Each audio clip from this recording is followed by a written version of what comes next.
Robbie Nielsen steps up. That's just calm from Robbie Nielsen. I tell you what, the one thing that boy's got is good steel. And here comes Grantner. Chance for David Graham. Brilliant! Oh, what a challenge!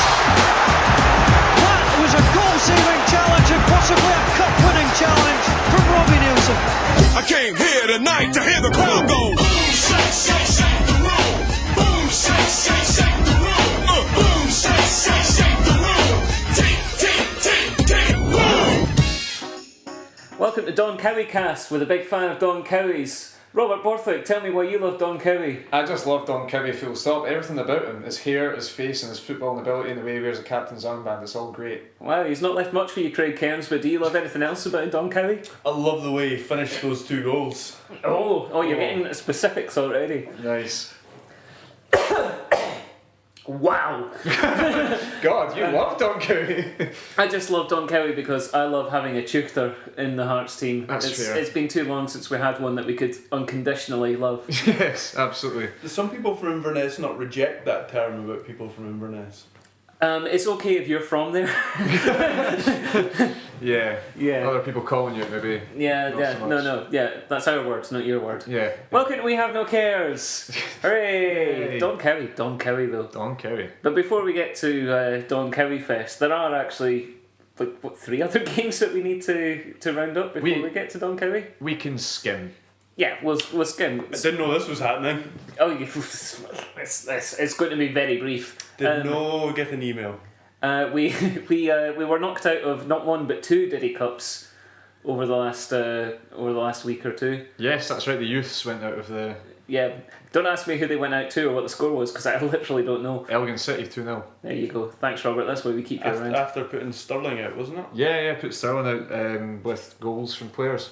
Yeah, Russell McLean, he scored one. There it you was go. 3-2 from 2-0 down. It was. Yes. We remember that. Also, that Elgin City game was the first outing of the wonderful Rosebery strip. Is that right? They wore the Rosebery. Yeah, they went full Rosebery. I'm surprised they wasted it on such a low profile game. I would have thought that would be a big bang. Not Elgin even are slightly flying, surprised. I hope they're going to wear it against Partick Thistle in the biggest strip clash in recorded history. Actually, no, Thistle it might work now because they're just mainly just red, isn't it? Yeah, it's more like rather than lots of yellow stripes, it's one big one in the middle. Yeah. And they don't look like a Battenberg. A fruit salad. Yeah. I'm going to have to knock out your Battenberg suggestion because it's not like Blackburn Squares. If it was Blackburn Squares, it definitely was Battenberg. I was just meaning colours. Yeah. Should be more specific then, Yeah, shouldn't you? it's colours and shapes. It's got it all going on the Rosebery strip, and we should be very proud of it. Yeah. Caspian Primrose. But yes, we also went out of the League Cup thanks to the Danny Swanson show. Yeah. The Danny Swanson and Brad Mackay Revenge Fest. Danny Swanson left Hearts and then decided to improve his diet and fitness regime. Yeah. Thanks, Danny. Thanks a lot, Daniel, for fuck's sake, mate. Jesus. Well, I think maybe he thought he was on the Don Cowie programme. It was like, so I've got 6 months. I've got 6 months to get ready, right? Cool. I don't have 6 months. This has put a dent in my plans. What was the chat the other day? It's like he's learning to become a tiler because he wants to move to Australia, like at some point. I said, well, why don't you just continue being a footballer? Yeah, you've already got a skill. Okay, Yeah. over there, mate. Yeah, strange. Good old Danny Yeah. Swanson. Well, he's maybe looking beyond like the next year. it's certainly possible. I don't know, but yeah, there's yeah. his little Danny Swanson background. He hit some goals, we hit some goals. Yeah, It didn't turn out well. Brad Mackay hit the deciding goal. Good for him. No, I'm A not having that. long time since we won the League Cup. Yeah, 64 was it? Something like that. Yeah. 60. No, it was 61, 60 62 season. It's either, I think it's 62. It was a long. It was long back before when, any of us were born. It was back when our main rivals were Kilmarnock. Which should tell you a lot of things. I did see apparently some Hibs fans are trying to wind up Hearts fans about how long it's been since we won the League Cup. Now that they've got the Scottish under their belts, which is wow. No shame. Hibs fans, eh? It's like a bald man screaming in your face that you've got one lock of hair out of place. So like, oh no. Oh shit, well that's a shame. Yeah. However will I remedy this? Great. So yeah, that happened. But then Aberdeen. That happened too. Yeah, 0-0. Good result. Good result. Was it a good performance? I don't think it was a great performance, but I think very often over the years we've gone to Pittodrie and we've got results. I can't remember us going to Pittodrie and playing very well that often. I think there was a 3-1 a couple of years ago when Stevenson stuck it in the top corner to make it 3-1. That was a really good performance. But if you look at the one like when Egert Jonsson scored, that wasn't a great performance and we came away with the 3 points. We've just got a knack of going up to Aberdeen, whether we play well or not, we come away with a result. And I think in the context of a whole season, that's a really good result, going to Pittodrie and coming away with a point. In the context of the 3 matches before the one at the weekend there, it doesn't look so good, but I think a lot was made. I think there was a lot of negativity about Hearts' start to the season, which was unwarranted, really. Yeah, I completely agree with that. Yeah. Well, people who decided or had decided that Hearts were a negative team, seeing us going and playing for a 0-0, will have ammunition. But it was against Aberdeen, for fuck's sake. Very well said, very well put. And also lovely Tony Watt who won it for us in the last Exactly, few so we should have snatched it again. We should have snatched it from them again. Yeah, absolutely. Yeah. Lovely Tony Watt though. Yeah. He is lovely though, isn't he? Yeah. Right, okay, let's get on to the loveliness. This is why we're all here. This is why we're all excited. I'm just excited to find out what happened because I couldn't get the day off fucking work. So Hey, get up you. one of our best performances for, well, at least 6 months. Yes, aye. Since we scudded Motherwell 6-0 in January, that was easily our best performance. It was great. So, the talking points from the lineups to begin with, a second game in a row without Ali Mushtark at the back, continuing with Igor Rossi and John Souttar. Makes perfect sense. They went up to Pittodrie and kept a clean sheet, so you shouldn't change that. Yeah, and when Ushtark played at McDermott Park, we definitely did not keep a clean sheet. We did the opposite of a clean sheet. We had a dirty sheet. And we, Dirty sheet. and he in particular didn't have a good game. Yes. From what I hear in that match. Yeah, I think it's quite smart from Nielsen because he's basically saying, you could be the club captain, you're not undroppable. You're still going to come under the scrutiny. If you don't play well, then you're not going to play the next week. It's as simple as that. And we have played better since he's been out of the side. I don't think he's a bad footballer, I don't think he's a bad defender, but I think he needs this. Yeah, well, I mean, it's just one of those peculiarities of football. Like, Ali Mushtark was hugely in the conversation for Player of the Year last season. Now, probably not better than third choice central defender at this very particular moment in time. Don Cowie was an afterthought in our squads last season, and now he's put in 2 very, very good performances. I'm just going to peel you back there about the Ozturk point because I just thought of this. He's not even the most handsome centre half on the bench for us now because Christian Novak's here. He's been knocked off his perch completely. He's taken losses left, right and centre. This is unreal. I don't know if he's going to recover from this. Unreal. He must just be looking around at Christian Novak and thinking, guys, what the fuck have I done here? God, we're a handsome team. If Perry Kitchen starts knocking in pile drivers from 50 yards, this is like that's Soustark's life over. He's going to become a Tyler in Australia as well. This is all I have left. That's all he's got, yeah. All he's got. But anyway, you just mentioned the 2 words Don Cowie. Yeah. Yeah. So playing the dynamic box-to-box role in the centre of the pitch mostly. Mostly, yes. Me and Craig were just discussing this on another podcast right before we did this one. And it was weird because Doom, in the second half especially, would come inside and Cowie would go outside. But that sort of twisted and turned its way throughout the second half. But they're both essentially playing as central midfielders. It's just one station slightly further right than the other, no matter what order they're in. And it seems to be that Reras doesn't attack so much from the left, whereas Patterson's given free rein and he's got the energy and the pace to get up and down that side on his own. Yeah. Well, I hope you're saving the best sound bites for this podcast. Oh, 100%. That's all I want to know. Without doubt. But that makes sense. I mean, Reras is not on his dominant foot, and and he's got Nicholson in front of him, and makes sense. It's similar to what last season when Rossi was playing left back. That was a similar thing that would happen. Rossi wasn't an overlapping fullback. They had Nicholson usually in front of him, and then Patterson was the attacking one of the 2 fullbacks on the other side. So, goal number 1. James, goal. what a goal! What a goal! I've watched it so many times now because it's just that good. But every time I watch it, there's something different that I like. Yeah. It all starts sort of right from the back line, and it's Rossi gives it to Kitchen to Suter to Rossi to Tony Watt. That's what I really liked. Tony Watt came into his own half to sort of affect the play and try and get involved, and I really like that. It's a guy who's happy and hungry and wanting to play football. But early days, but we saw that against Celtic. He does seem very willing to come into midfield. I think it just he takes his responsibility as the link striker very seriously. Yeah, absolutely. Plus, it allows Salmon to play to his strengths as well, which comes later in the move, playing on the last man, because Salmon has always said that's his favourite place to play, is his favourite position. And that's how it worked out. Kitchen gave it to Suter, who drove in completely uncontested into the midfield. Found Salmon, who was just sort of buffering the centre half. I think it was Gary Warren was his boy. And there was a lovely little dummy at that point from Cowie as well.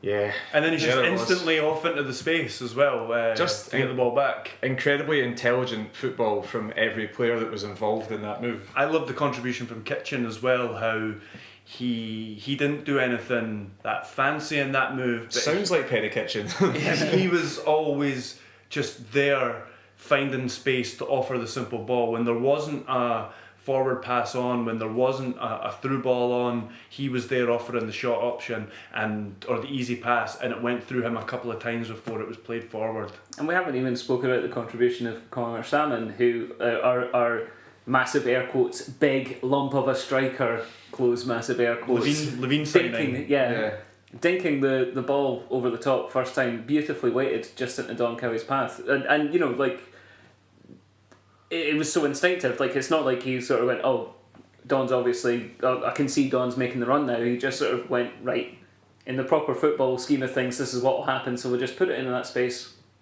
Similar to Cowie's other goal, he's just made up his mind that he's laying that off for Cowie well before the ball comes to him. It brings it back to that word, just intelligent. Yeah. Because he knows that he won't benefit from trying to take on his man and hit a shot. He can see that there's someone in a better position that can make a better fist of it, and he plays that pass, and it's great. Connor Salmon deserved one of the man of the matches on Saturday, and he got one, I think. You don't want to get too carried away. It's only a couple of performances. He has looked really good, especially at the weekend there. He looked fantastic. But what I would say is there was a lot of people that were Hearts fans and non-Hearts fans that were really quick to write him off when we signed him. Some Aberdeen fans saying they had dodged a bullet and all that kind of stuff. And at that time I was saying it could go either way. I wasn't committing myself either way, but I really thought it was wrong for people just to completely write him off as soon as we signed him, and after his first couple of performances. Yeah.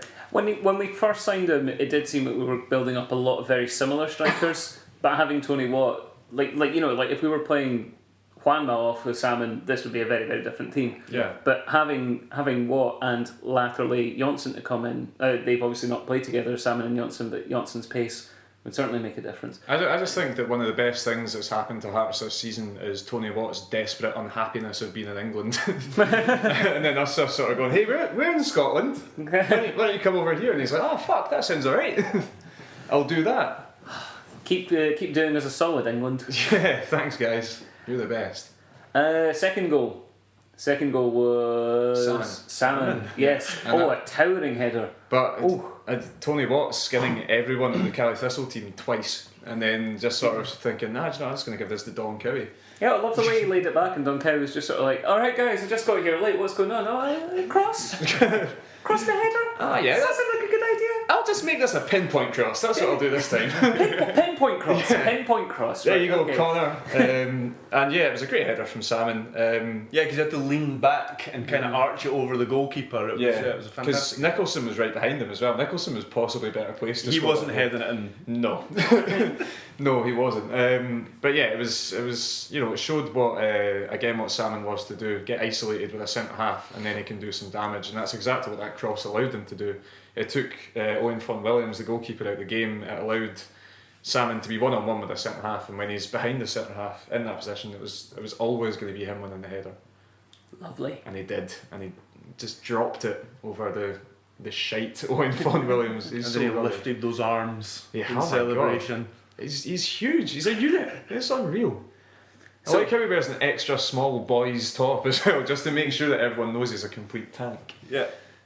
Good. Maybe one day he'll do a celebration where he just like goes Hulkamaniac and rips that shirt to shreds, just with a flex of his Would that be a mighty booking? pecs. I hope so. Would that be a booking? That's a good point actually, because would it be intentional? Because I'm sure the rule says something about taking the shirt off or lifting the Removing bottom the part shirt, over yeah, your head. Ah, yeah, So so if whether you it's just ripping it off is different. It's a kind of just if you rip shredding it out of existence with the sheer power of your body. good old call. But to be fair, if you could do that, if you could rip your shirt just by flexing your muscles, it'd be a very brave referee that turned up and then hit you and just turn around and say, "See what I did to that shirt? You're next." Anyway, Yes. that was the first half, and it Yes. all went off, and it was lovely. And then it continued to be lovely in the second half, Craig. Yeah, so Cowie scored another goal. Don Cowie scored another great goal. This one I think was a punt up the field. It was headed down by a Cali defender and fell at the feet of Tony Watt, who was again involved. Just needs a goal. The guy just needs a goal. Yeah. And I'm sure he'll start banging them in once he does. It's one of the most unanimously said things ever, and just everyone on Twitter and Kickback and everywhere's just like, oh, when Watt gets one, Yeah, he's going to get loads. he looks like the kind of guy who's just going to start banging. Like he looks like the kind of guy that defences will struggle to handle. He just He has looks that like the look sort about of guy that's going to start banging.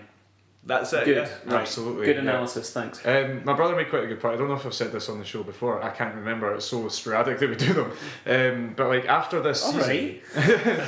yeah, I'm having to go with both of us here. After this season, I think it's Tony Watt's playing so well just now. It'll always be known as the Tony Watt season. Yeah. Like in 10 years' time, it's like, oh yeah, remember like 2016? Aye, the Tony Watt season. Yeah, it'll be that one. I'm just so sad he's only here for one season. Yeah, I'm dismayed at your negativity that we can't possibly keep him. I don't know. You never know. I do know though, don't I? He's gone for some you transfer though? fees in the past that if he was to continue to play like this, it's probably going to end up being a transfer fee that we wouldn't be able to afford. would I say don't know so. what his contract situation is. He's at such a batshit club like Charlton that they might hold out for like 20 million or something like that, and then we get to sign him on loan again when everybody else goes, no. Maybe not. Yeah. No. I don't know. There's so many murmurs and sort of rumours about there possibly being something in the loan contract that says we have the first option to buy him. But how much is that going to be? Because I don't know, man. no, I'm not. I wish I did. No, I'm not asking you to give me a specific answer. What the point I'm trying to make is, I'm sure one of the Belgian clubs paid well over £1 million for him Yeah. not so long ago. 1.3 million, yeah. And it was only a few seasons ago we got Zeefuik on loan, and they wanted 300 grand for him, I think, and we weren't willing to pay that. I mean, we're not in that market to pay transfer fees like that. So I think it's I will more like we happily- don't want to pay 300 grand on Zeefuik. I will happily up my Foundation of Hearts contribution if it meant that we got to keep Tony Watt. I'm not going to lie to you. Yeah. Make him captain. You're the difference. You got to step up now, Rob. That's it, yeah. I'm the one. Yeah. Yep. Yeah, he played it to Maybe, Sammy. maybe it'll be like one of those contracts like we had with Scatzel the first time around, where we just sort of went, yeah, he's our player now. and he's gone. Yeah. And he's gone. It's like Pania as well. Yeah. And I was like, oh yeah, hey, Inter Milan, we're Hearts, we're just gonna, buy out that half of his contract. And he's like, oh, by the way, guys, my wrist's broken in 4 places. And we're like, again. What you like, Mauricio? God, bring him back though. Imagine Pania and Watt up front, just for a second. Bit too similar. Get fucked. Yeah. Okay, fourth goal. Yeah. Nicholson. Sam Nicholson. Johnson. Yeah. Johnson. Johnson, yes, Johnson, yes, Mr. Johnson finally got Bjorn- his chance to play. Bjorn Mars Bjorn Mars, Johnson. Yeah. got to play. He did, yeah. What a first touch. I know. It was just like when the ball bobbled up in the air and he played it back to June on his chest with such purpose. And I was like, oh, I quite like that. And then 2 seconds later he got it back and backheeled it through a guy's legs. backheeled I was like, I quite like that. And then Nicholson was so tired he couldn't continue running, so he just thunderfucked it with his right foot into the bottom corner. Pure technique from Nicholson. But Yeah, as what we're a finish. talking about from Johnson, as we were talking about before with Salmon playing through Cowie, just knowing how football should happen. Yeah, it's you can tell that Johnson's been training with us for a while now. This isn't just a guy who was literally signed on Friday. Yeah. He's been training with us for 4 weeks, ever since the arse end of the Beer Cara game. And it showed when he came on. He obviously already has an understandings with the guys he's playing with. So I like him. He looks good. The awareness is incredible. It's just Yeah. incredible awareness to play that ball. Yeah. He gives me some very nice Osman So-esque feelings when I watch him lolloping about. Lolloping. Nielsen says he's not like Osman So. Well, I disagree. Very well then. No, he's come out and said that there's no one like him in Scotland. He's not like Osman So. He's more direct than Osman So. He's not going to play it wide as much as Osman So did. Very romantic language. Do you think Nielsen is in love with Bjorn Johnsen? There's no one like him. There is no one like him. Not in the whole country. In my life.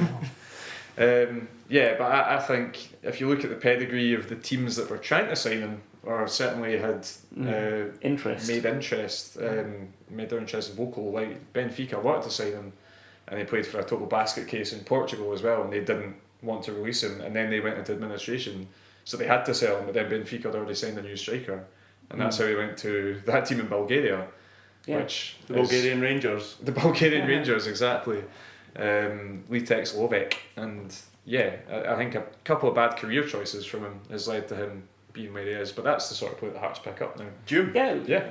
It's guys who have maybe fallen a bit down the pecking order and they're looking to get themselves back up. It's a good job there's so many fucking batshit crazy clubs in Europe, because it's really providing a strong market for Heart of Midlothian. That was us once. Yeah. That was us. So yeah, guys, we know. We get it. We feel you. Yeah. Yeah. And then there was a fifth goal, also by Nicholson. Yep. Set up by Don Cowie. Yeah. That's. What else can we say about Don Cowie? It's the fact that it was like the 83rd minute, 84th minute, something like that, and he just battered into the boy, won the ball, sprinted about 20 yards at full pelt, and then played a perfect through ball. And I was like, how is he still alive? Like, what is he taking that's making him still be this energetic at 33 at this stage of the game? Some right after it though. Well, yeah, very true. But I think that was just for a standing ovation. The probably. thing is that was what Don Cowie was known for, an energetic up and down the wing winger when he was at Cali, and then matured into a box-to-box midfielder at Watford. In the English Premiership as well. And that's why it was so disappointing that we didn't get that when he first signed. But we fucking got it now. if football fans can learn any lessons from this situation, is try not to judge a player when he's injured. Yeah, I go back to Salmon again. Sorry, I thought you were going to say don't judge a player too early. And both are good. Yeah, exactly. Yeah. I mean, I'd go back to Salmon as well there, because after a couple of games, people are booing him. It's mental. Yeah. But yeah, well, the injured thing, the most recent example in Hearts is Prince last season, when he was just clearly not fit, but still sort of coming on when we were desperately short of central midfielders, and be like, he does try a leg, he's useless, and it's like, can he run? He literally has 1 foot. Yeah. But there you go. And then Cowie scored a goal. Yeah, it was hilarious actually. Well, actually, Patterson scored a goal. Scored a goal, yeah.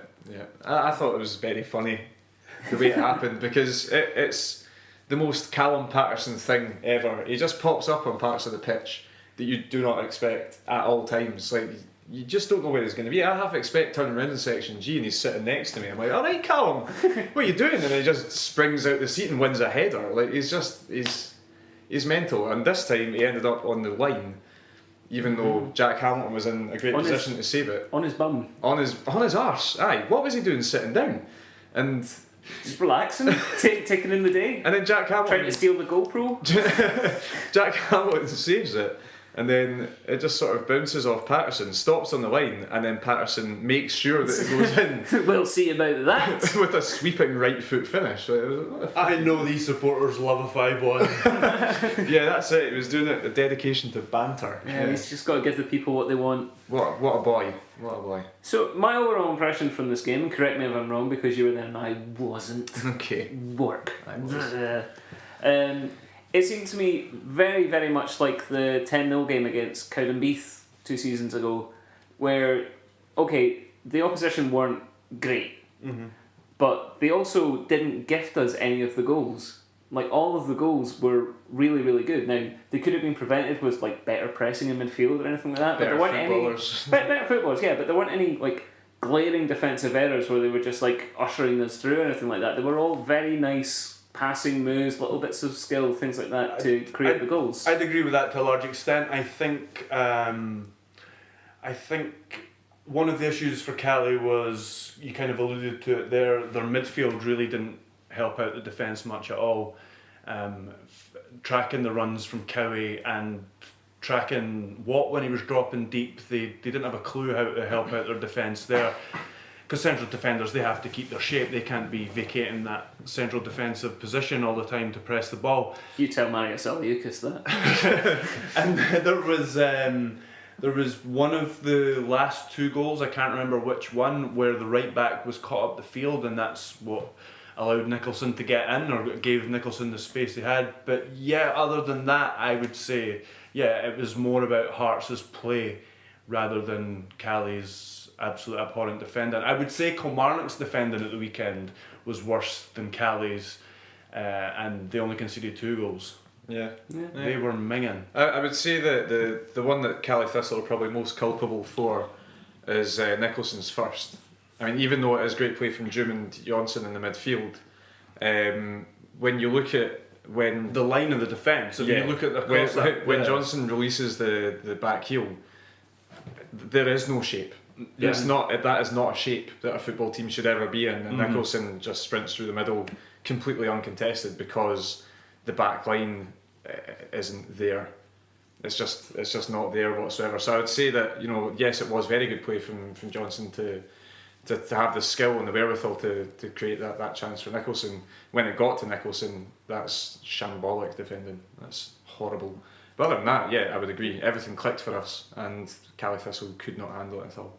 So how does Jamie Walker get back into the team? He doesn't. Well, he doesn't if... Sorry, Jamie, your career's over. This has been We Have No Cares. In the short term, definitely for next weekend anyway, if everybody's fit, then it's the same 11. You can't be changing that. Yeah, he doesn't get in, is exactly what you said there. Right? If he was going to come in for anyone, I would say Doom would be the guy that he comes in for, because Doom had the quietest game in the midfield, yes, but there's Doom's still to click into gear this season as well. I mean, Doom's still one of the first names on the team sheet, I think. He's still one of the best players at Heart of Midlothian. Yeah, there's still a lot to come from him this season. Again, he's just been called up by Cameroon, which is great. It's bizarre. I love it. Yeah, no, it's brilliant. I did not see that coming, but there you go. Cool. Yeah, Other things to touch on. You were full of praise for Perry Kitchen. Oh yes. Oh my God, yes. I basically watched Perry Kitchen for the entire hour that he was on the park, and I do not remember him misplacing a pass. I would quite like it if there was like an Opta Stats Hearts, because I honestly think his pass completion was 100%. I don't remember him misplacing a pass at any time. Which is good, because for me that's his most glaring weakness. Again, a midfield that's not pressing him particularly, but you know, you got to make him. I would say that he doesn't pass it forward enough, but he's very good at passing it sideways. I think that's his game, and if you have a system where he fits into doing that, then I think it's totally fine. And that's exactly what we had. Yeah. On Saturday. Yeah, he was just fantastic. I mean, his technique, his strength, the way that he shields the ball from the opposition, his vision, even when he's doing that, you know, sticking his arse out, making sure no one can get to the ball. He's still got his head up. Wins his physical battles. Yeah, he's very, very strong. I think that's one thing he maybe doesn't get up enough. Against the likes of Draper, he's one of the strongest players in the league. One of the biggest guys, and he couldn't get anywhere near him. Kitchen's footwork, especially, like, he just looks so sharp. And coming off the back of a month-long injury to look that sharp just tells us all we need to know. And that's summer break either. The guy's a US international. He's not going to be shit in any way, but he's on the fringes of the squad. Yeah, he's in the squad. He's not threatening to play at any time. Yeah, but he's got caps for the USA in the last year and a half, which makes him a USA international. Fair. And yeah, I mean, he made the squad for the Copa America, which is pretty amazing considering the other players that were left out. But it is class shown through, and I think that if we can play that sort of system, because that benefits him as well as the likes of Doom and Cowie, because the questions have been, how does Kitchen fit into a midfield with that sort of with those players around him, but it worked absolutely. Well, perfectly. we said several times on this podcast before that in order to make a specialist like Perry work, we needed a creative midfielder and a bit of energy in midfield, and we were wondering why we hadn't signed such a player, and it turned out we had him. He was Don Cowie. yeah. Imagine that. Which is great. So we got the blend right at the moment. Let's hope it continues and we can keep everybody injury free. Yeah, and there's more chat about more signings. Cool. Yeah. Bring them on. After Juanma leaves, which will be soon, the move to Vassland Beveren fell through, but I'm sure he'll be AFSCI fairly pronto anyway. Apparently, in that storm, we're looking to bring in another striker, which has been rumoured to be Mark McNulty. Ex-Falkirk. Sheffield United, ex-Livingston. Livingston. Yeah, and Nielsen keeps banging on about getting a left-sided player. I agree. I think we could do a left-sided player. So it'll be interesting to see if and when we do bring players in, how they fit into the team, and if they are really needed or relevant. Because right now, striker-wise, I don't think we really need one if Juanma leaves. Yeah, I mean, it's easy to say that now, but when injuries and suspensions hit and things like that, I mean, it's a long season. You do want to have more options. I just We've got like 3 senior strikers plus Muirhead plus Sonata. Right enough, I forgot Muirhead was there, so yeah, you could probably argue that we don't need another striker. Yeah, we'll see. It's up to Robbie. Lovely Robbie. Isn't he great? Yeah, I've always liked him. I always liked the guy. Yeah, we give out fairly strong cues that we do like Robbie Nielsen quite a bit. Yes. Just glad he got to pick the team for this one. Yeah. So there's only one way to celebrate a rousing, thumping result like that. Yeah. And that's in song. In song. Yay. So Don Cowie was the clear man of the match. Oh yeah. You sang about him a week too early. Yeah. 2 weeks too early, wasn't it? Yes. Yeah. 2 weeks. Christ. Yep. But I'm sure there'll be many, many more opportunities for us to sing about Don Cowie. And yeah, if you knew how hard it was to find tunes to sing Don Cowie's number 2 last week, it's only going to get harder from here. But no, not Don Cowie this time. No. There was a lot of people who could have had a song, but I think with a goal and 2 assists, Connor Salmon's the man. Yes, as you were saying earlier, one of the co-mans of the match. Yes. Men of the match? Mans of the matches. Mans of the match. Men's of the match. Men's of the match, that's the one, yeah. He was one of the men's of the match. And yeah, you can't really disagree with it, so I think he's... Oh, can't I? No. Yeah, he deserves a wee tune, I think. Cool. Well, he's going to get 3. Oh, lucky him. Don only got 2. Who's going to start? Craig's volunteered. Craig Cairns. I'll go first, why not? Right. So you think he's already shit? Well, he'll get better.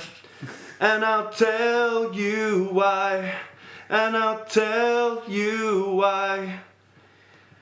Booing after he gets man of the match, but he costs no money.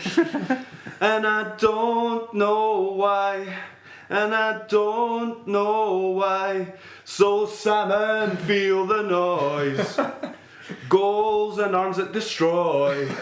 He's that kind of guy, and he's gonna thrive. Nice. My only disappointment with that, you passed up Connor, feel the noise. Fuck. Right there. But very good. Yes, very good. Very good, yeah. I'll go next, shall I? If you want, man. Okay. This is very simple. Friggy simplicity, I believe. Yeah, Friggy-esque. Yeah. Friggy-esque. Salmon, I say, do you want to cheer up Hearts fans? You want to cheer up Hearts fans? Oh yeah, he's a lifter of some very big weights. Ah, brilliant. Yeah, mine's just complete dog shit. So. Oh, hooray! Yeah, it's probably the most obvious one as well, and that means that the listeners probably have so many better variations. Probably. Yeah, I have no doubt that that's the case. But yeah, here goes. Ooh yeah, he's Salmon. Salmon, what, Cowie and June. Oh yeah, he's Salmon. Simon, and I hope you like Muirhead too. Cause every game he leads the line, so people booed him, but he's fine. He's Simon and we love him so. That's it. That's very good, I thought. Very good.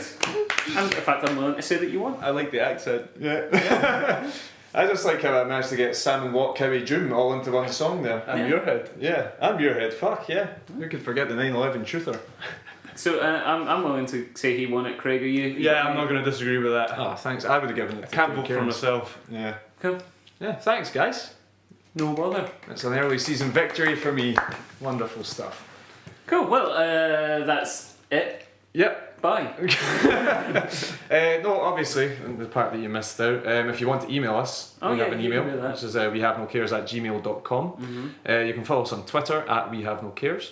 And you can look on our Tumblr page, which is... wehavenocares.tumblr.com. Fuck yeah, it is. And that's where you can find everything. So, again, we're not on iTunes yet, but believe me, I'm in protracted negotiations with iTunes. Have you jetted in for late drops? yeah. There's just image rights that are really holding up the transfer of the RSS feeds. But at the moment, the actual RSS feed itself is working, so you could go to that directly, or you could go to Stitcher and listen to the show there, or just YouTube it.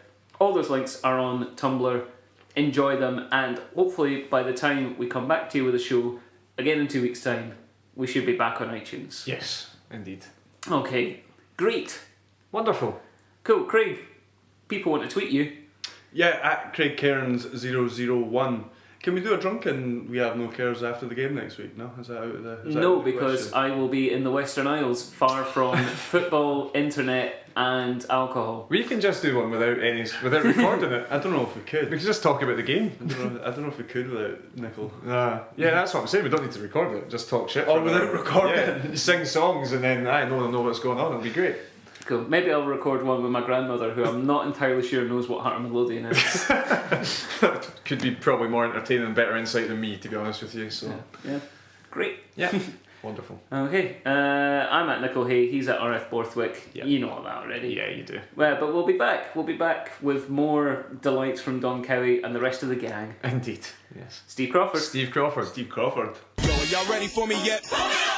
Well, yo, are y'all ready for me yet? Well, yo, are y'all ready for me yet? Well, here I go, here I go, here I go, yo! Gute Flanke von Hemmel. Achtung, die Schotten im Strafraum, den 2:1 führen. Was für ein Weihnachtsgeschenk.